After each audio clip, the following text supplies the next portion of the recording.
Welcome guys, in this video I'm going to show you how we can update software of your Galaxy Buds Plus.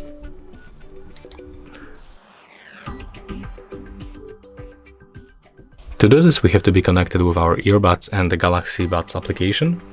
Next we have to scroll down and find earbuds software update.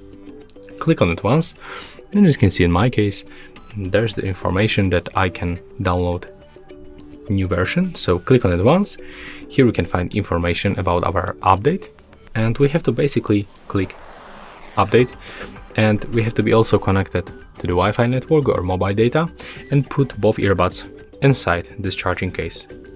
As you can see in my case it's not working because my right earbud is simply broken, but when you put both earbuds to the case, click update, you will get automatic update and you don't have to do anything, basically just leave it and it will be automatically updated.